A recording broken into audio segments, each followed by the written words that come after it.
কিরকম করে আপনি ঐতিহাসিক ব্যক্তিত্ব হয়েছেন সেটা আপনি বুঝতে পারতেছেন না? না, বুঝতে পারতেছি না। আপনি কেসিও মাস্টারের ঐতিহাসিক বন্ধ হয়ে যাওয়া কেসিও ঘড়িটা উপহার পাইছেন না? তুই না সেদিন কয়েছিলি তোর দাদা জানের মতিগতি তোর কাছে ভালো ঠেকতেছে না। আমার মুখে কেউ চাইনিজ তেলা লাগা, আমি এসব বেশি কিছু করতে পারবো না। কি ঘন্টা ঘটে গেছে? আরে কলি পরে তো আপনি নিজেও সহ্য করতে পারবেন না, কারণ আমি নিজেও সহ্য করতে পারিনি। মুক্তার বাপ ভাই ঝামেলা করতেই থাকবে, তোরে একদম শান্তিতে থাকতে দেবে না। তাই বলো তো মুক্তার বাপের ভয়ে আমি আমার বাড়ি ছেড়ে চলে যাব না। তুমি কি কিছু সন্দেহ করতেছ?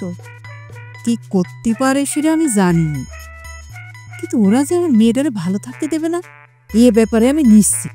তুমি কি সিডনিরে মনে মনে ভালোবাসো?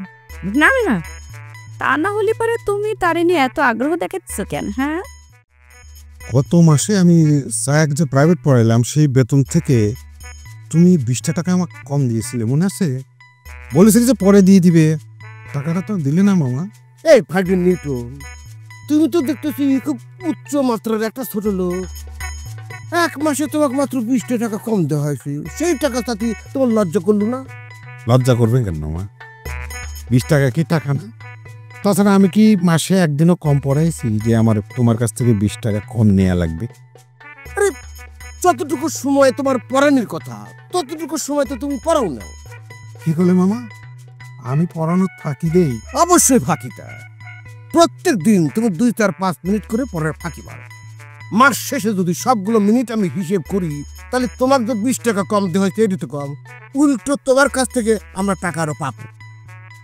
জীবনে এতগুলো মায়াকে আমি পড়াইছি, তুমি একটা মায়ের ধরে আনতে পারবা? করতে পারবা যে আমি একটা মায়ের পড়াশ ফাঁকি দিচ্ছি? হ্যাঁ, তুমি আমার আজকে এত বড় একটা অপবাদ দিলে মামার। সত্যি কথা বললি, এটা অপবাদে মনে হয়। এটা তোমার দোষটা ভাগ্নে, এই দোষটা হচ্ছে বাস্তবতার। এই মামা, এই আমি পড়ানোর ফাঁকি দেই এটা সত্যি, নাকি তুমি আমাকে 20 টাকা কম দিয়ে মারিং কাটিং করে দিছো ওইটা সত্যি? কদিনই ভালো করে। এ মাস্টার, তুমি তো দেখতেছি খুব হাই গ্রেডের একটা ছোট লোক। এটা কি ধরনের কথা বলি? 20 টাকা এই যুগে চলে। মারিং কাটিং যদি করবো 2-4-5 লক্ষ করবো। 20 টাকা মারিং কাটিং করে এরকম কথা তুমি কোনদিন শুনেছো?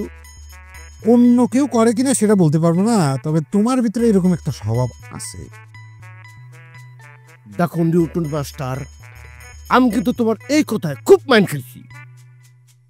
আমি তো তোমার অনেক আগেই মাইন্ড খেয়ে বসে আছি মামা। এই যে তুমি আমার 20 টাকা কম দিছা না, আমি সবাই জিজ্ঞেস করবো ওর মা 20 টাকা কম দিছে নাকি তুমি আমার বেতন থেকে 20 টাকা মারিং কাটিং করে দিয়েছো? কিরম ছোট লোক রে বাবা, মাত্র 20টা টাকা কম দেওয়া হয়েছে তাতেই খারাপ। এই নাও 20 টাকা তোমাকে ভিক্ষে দেওয়া হলো, রাখো। এই কথা কাউকে কোয়াকুর দরকার নেই, তুমি মাস্টার মানুষ, তোমার মা সব তুলে দাও। তাহলে ধরে নিচ্ছি মামা যে এই 20টা টাকা তুমি মারিং কাটিং করে দিয়েছিলে, তাই না? ভাইনে নিউটন, তোকে বারবার করছি যে আমি শকুনের রুচি নিয়ে ঘুরি নিয়ে 20 টাকা চোখ ফেলাবো। আমার রুচি বাত পাখির রুচি, আমি চোখ দিয়ে দেবো 5 লাখ টাকার প্রতি। এক কথা তুমি আর উচ্চারণ করবো না, বলে দিলাম।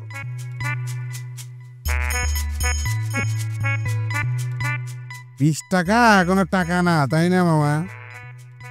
নিউটনের টাকা মারিয়ে দেওয়া তো সহজ, ব্রেন খাওয়ায় 20 টাকা আদায় করে নিলাম। নিউটনের 20 টাকা মারিয়ে দাও না।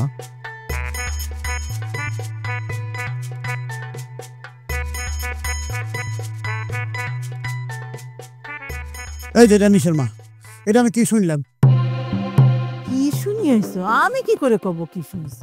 তুমি নাকি আমার চির শত্রু, ওই ক্যাসিও মাস্টারের বড় সওয়াল নিউটনের সঙ্গে খাড়াই হাইছে এসে কথা কইছ। কেন আমি কেন ওর সাথে কথা কইতে যাব? তাহলে কি হয়েছে? হাঁটে যাচ্ছিলাম, হঠাৎ নিউটন সামনে এসে কল, মা আপনি ভালো আছেন? আমি কলাম কি না তোমার মা? নিউটন আগে কল আপনি? আমি কলাম আমরা তো মগো আত্মীয় হিসেবে মানিনি, খবরদার আর কোনোদিন তুমি আমার মা ওই কই ডাকবা না। সত্যি এ কথা কইছ নাকি চাপে পড়ে কথা ঘুরছ? চাপে পড়ে কথা ঘুরতে যাবো কেন? তার সাথে আমার কোনো মিলমিশ আছে যে তার সাথে আমি হেসে হেসে কথা কব? তাহলে যে দেখিছে সে কি আমার কাছে মিথ্যে কথা কইছে? যে তোমারে কইছে সে মিথ্যে কথা কইছে না সত্যি কথা কইছে সেই ভালো করতে পারে। আমি যা কইছি আমি যা করেছি তার সাথে তো তোমার বানায় বেশি কথা কইতে পারবো না। দাও, বিষয়টা আমি নিশ্চয়ই দেখিনি বলে তোমার সাথে আমি তর্কে যাচ্ছিলি, বুঝছো? কিন্তু যেটা আমি শুনেছি সেটা না করে থাকলেও যে করার চিন্তা করো, মারা পড়ে যাবা কলাম, তোমার সাবধান করে দিলাম।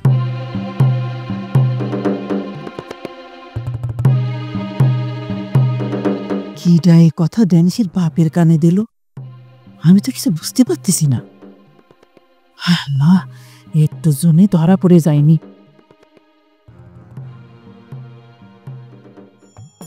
তোমার পাইয়া আমি চাঁদ হাতে ধরিয়াছি, তোমার কথা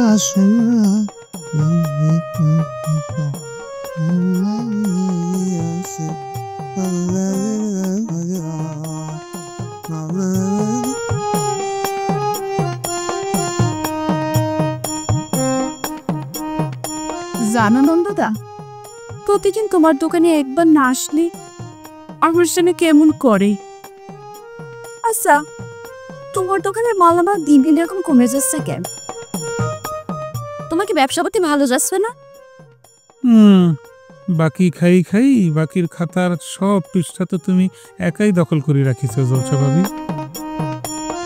তোমার মতো বাকি খাওয়া কাস্টমার থাকলে সে দোকান কি মাল সদাই কমবে না ফুলি ফাঁপি উঠবে? হ্যাঁ, কি ব্যাপার, আমার কথার উত্তর দিচ্ছ না কেন? না, করছি যে বাকি বিক্রি বেশি পড়ে যাচ্ছে তো সেজন্য। আর ও নন্দদা, তুমি তো আমার কাছেও কিছু টাকা পাও।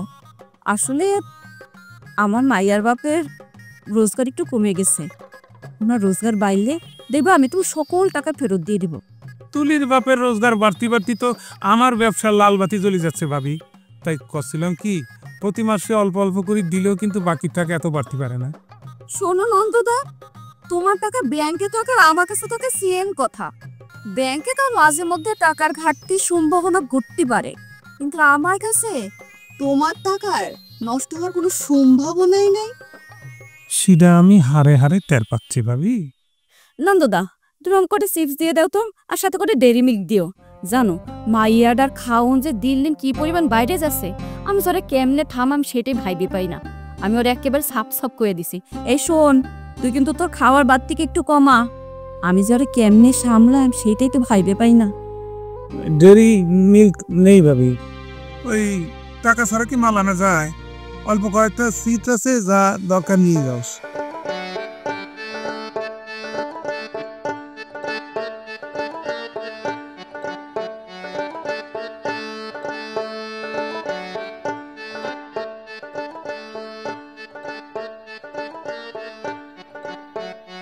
কিডা গেল? বরকতি পাবি নাকি? হয়, সে আমাকে মেলা মেলা বরকত দিয়ে গেল। এরম করে কত বস্তু কেন নন্দদা? আর খুশ না রে বোন, সে তো আমার দোকানটারে লাটে তোলার ধান্দা করতেছে। কেন বাজার সদা নিয়ে তোমার টাকা দেয় না? তা দেবে কিসের জন্য? বাজার সদাই আনতে কি টাকা লাগে নাকি? সে তো বাংলাদেশের সবচাইতে আস্থার ব্যাংক। আজ আমরা কি কয়ে গেল জানিস? কি কয়ে গেল?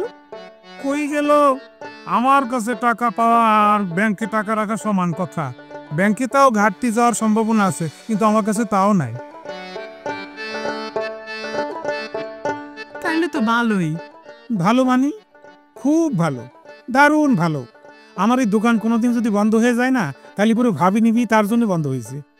আয় না, হয়তো ভাবি টাকা দেয়নি তোমার ঘুরাচ্ছে, তবে আমার মনে হচ্ছে ভাবি তোমার টাকা মাইরে খাবি না। যত কথাই খুশ, তার প্রতি আমার বিন্দু মাত্র বিশ্বাস নেই।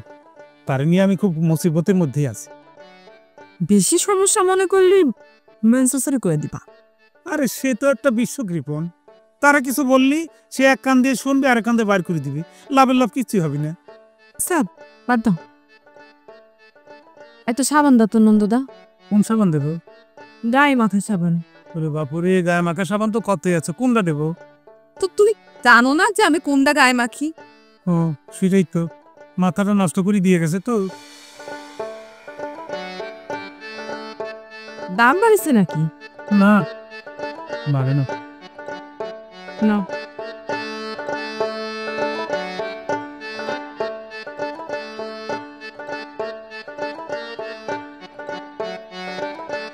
এই একটা মাত্র কাস্টমার, একটা লক্ষ্মী কাস্টমার, বাকি সব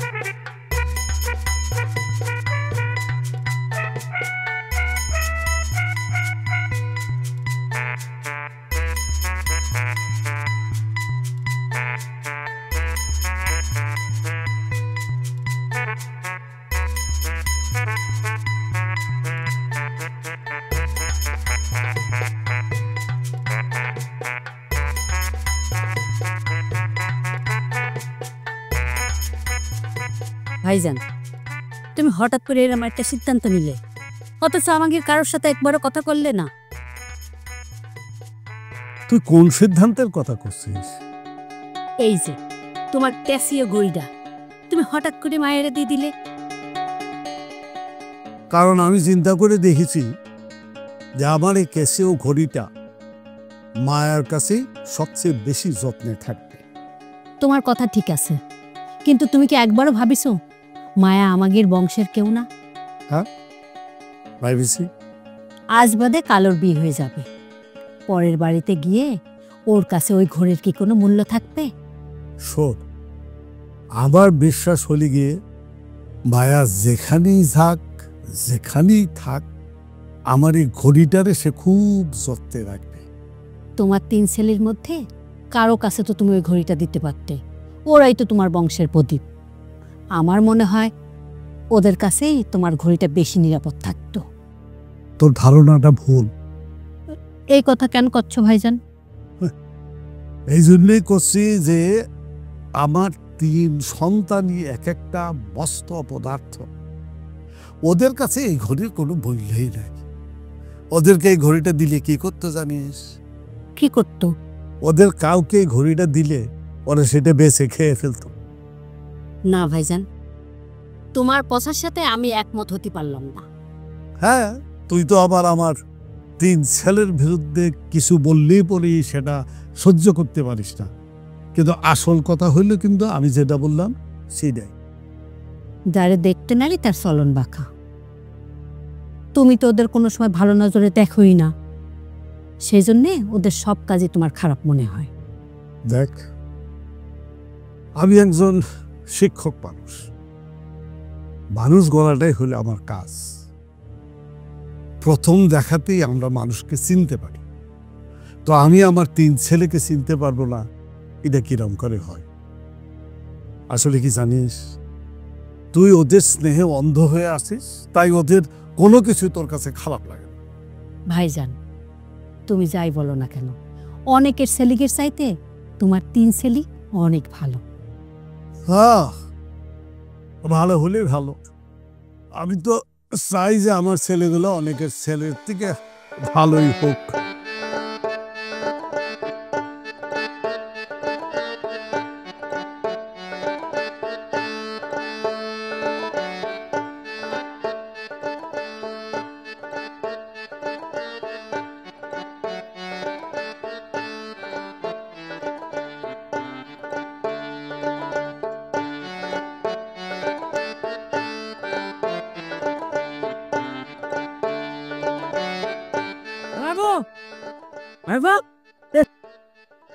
কাজ করলে বাবু, এরকম একটা ঐতিহাসিক ঘটনা ঘটে গেল, তুমি আমার সেটা কলা না জানো না। কোন ঐতিহাসিক ঘটনা? তুই কিসের কথা করতিস? মানে কি ঐতিহাসিক ঘটনা ঘটে গেল যে আমি তোরে বললাম না? আরে মায়াবু, ভুলে যাচ্ছ কিসের জন্য? আমাদের ক্যাসিও যা তার ঐতিহাসিক ক্যাসিও করে তোমার দিল, সেই বিষয়ের কথা।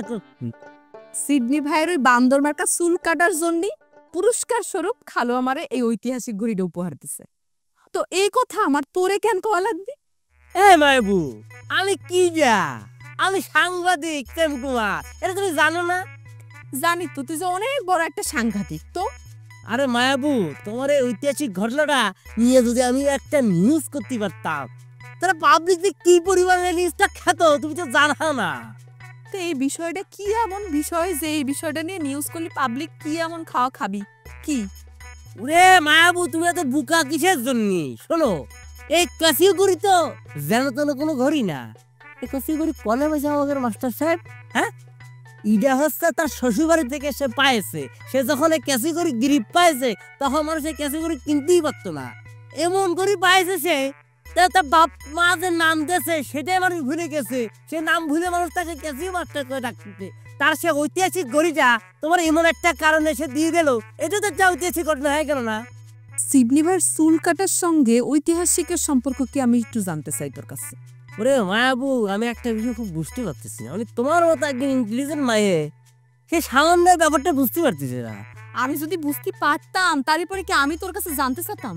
শোনো মায়াবু, আমাদের 2-10 গ্রামের মধ্যে কোনো সাওয়ার কিন্তু ঢাকার থেকে যায় চুলের কাটিং বাইরে কালার করে আসতে পারিনি। একমাত্র আসছে কিনা আমাকে সিডনি ভাই। তাহলে রেকর্ডের অধিকারী কিনা আমাকে সিডনি ভাই। এটা কিন্তু একটা ঐতিহাসিক ঘটনা। আর সে ঐতিহাসিক ঘটনা, ঐতিহাসিক চুল তুমি গেচাং করে কাটিয়ে দিয়ে ঐতিহাসিক ঘড়ি তুমি কি অর্জন করে নিয়েছো, এটা কি ঐতিহাসিক ঘটনা না? তালিপুরে এই ঐতিহাসিক বিষয়টা নিয়ে যদি তুই নিউজ করিস, তোর নিউজও তো ঐতিহাসিক হয়ে যেতে পারি, তাই না? হ্যাঁ, ঠিক ধরিছো। এখন তোমার কাজ কি হবে জানো? কি হবে? শোনো, তোমার এই ঐতিহাসিক ঘড়িখানা আমাকে দেবা। আমি আমার পত্রিকার অফিস থেকে ভালো ক্যামেরা এনে ভালো করে ছবি তুলে ঐতিহাসিক একটা ঘটনা ঘটাই দেবো নিউজ করে, বুঝতে পারিস? দেব, অসুবিধা নেই। শোনো, শুধু ঠিক আছে গলি কিন্তু হবে না, ঠিকের মধ্যে থাকতেই হবে। আমি দেখা গেল ক্যামেরা নিয়ে আসলাম, পরে তুমি আবার কবাতে না আমি ছবি তুলতে দিব না, এই পল্লিনে কিন্তু নেওয়া যাবে না। তুই নিশ্চিত থাকতে পারিস, পরে আর এ ধরনের কথা কব না।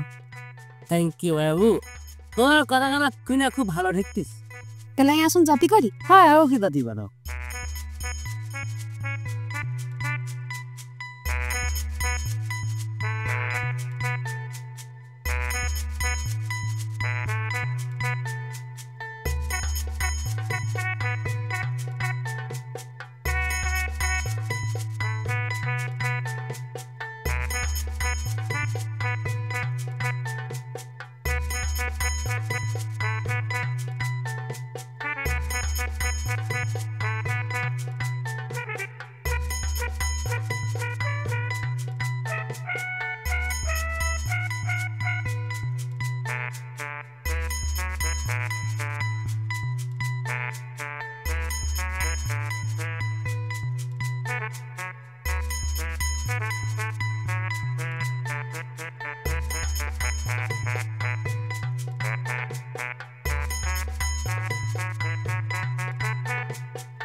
পরে না যান, কিছু বলবেন? না না না, থাক, কিছু কিছু বলবো না। কি বলবেন বলে খেলেন? না, ওই তোমার মার সাথে, মানে আমার মাওই আমার সাথে আজকে দেখা হয়েছে। ও, আমার সাথে কোনে দেখা হয়েছে? ওই যে তোমাকে বাড়ির সামনে যে রাস্তাটা আছে না, ওই রাস্তার মধ্যেখানে। মা কি কিছু কয়েছে আপনারে? তোমার খোঁজ খবর নিল, তুমি কিরম আছো, কোনো সমস্যা আছে কিনা, এসব আর কি। মার শরীরটা কি ভালো আছে ভাইজান? হায় আল্লাহ, এটা তো জানতে চাওয়া হয়নি, আমার তো অবশ্যই জানা উচিত ছিল। না মানে মারে দেখে আপনার কি মনে হলো, মানে সুস্থ নাকি অসুস্থ? না, সুস্থই তো মনে হলো। তাহলে ভালোই আছে। আচ্ছা বড় ভাইজান, একটা কথা কই। অবশ্যই কও, তুমি এবারই ছোট বউ, তোমার একটা অধিকার আছে না? ভাইজান, এবার কলম আপনার একটা বিয়ে করাই লাগবে, আর আপনার বিয়ের জন্য মেয়ে খোঁজার দায়িত্ব আমার। না না না, এসব কয় না, এসব কয় না ছোট বউ। কেন, এসব করলে সমস্যা কোনে? শোনো ছোট বউ, বিয়ে মানে হয়েছে একটা বাড়তি ঝামেলা, বুঝছাও? এই আমি একটা মেয়ের বিয়ে করে নিয়ে আসবো, আমার ইনকাম করা টাকা এসে ফুটাই করবে, এটা একটা ঝামেলা না? তুমি এই যে কথাখান কলে, মনে হচ্ছে কি ওই তীরের মাথায় কুম্বাক সাপের বিষ মাখায় ছাড়িয়ে দেওয়ার মতো। তোমার এই কথাখানে কিন্তু আমরা মামা ভাগ্নি দুজন মিলে খুব অপমান বোধ করতেছি। তুই আমার ওই কাজটা এটা কিরম করে? ধর আমার বিরুদ্ধে তাদের নিউজ করেছিস, এখন আমার বিরুদ্ধে যারা আছে তাদের বিরুদ্ধে নিউজ করবি। আমি যতটুকু জানি একজন শিক্ষকের তো জ্ঞান বুদ্ধি থাকে হাই লেভেলে, কিন্তু আপনার তো বুদ্ধি দেখতেছে একেবারে ডাউন। বৌদি, আমি কিন্তু অত জানি বুঝে তোমার কাছে আসিনি। আমি যখন ওয়েস্টার্ন কান্ট্রিতে ল্যান্ড করব, তো যেরাম করেই হোক ওরে আমি নিয়ে যাবো, তারপর একটা ওয়েস্টার্ন ছেলে দেখে ওই বিয়ে দিয়ে দেবো। তখন মনে করো যে মাঝে মধ্যে এই তুমিও বাড়ির জ্যাকেট প্যাকেট পরে হ্যাঁ সাই করে প্লেনে করে চলে গেলা বেড়াতে, বড় করে দিছি। আমি ভালো আছি আম্মা, কিন্তু আপা যদি জানে তুমি আমার লগে দেখা করতে আইছো, আপা তো তোমার শেষ করে দেবে না। যার ভেতরে ডুবে থাকি সে হইয়া যায় উড়াল পাখি, ব্যাকুল হইয়া চাইয়া থাকি কি ভুলের মাসুল। ওরে যার ভেতরে ডুবে থাকি সে হইয়া যায় উড়াল পাখি, ব্যাকুল হইয়া চাইয়া থাকি কি ভুলের মাসুল। কোন কারণে হইলাম সবাই রঙ্গিলা পুতুল, কোন কারণে হইলাম সবাই রঙ্গিলা পুতুল। কাদা মাটির পুতুল সাদা মাটা জীবন।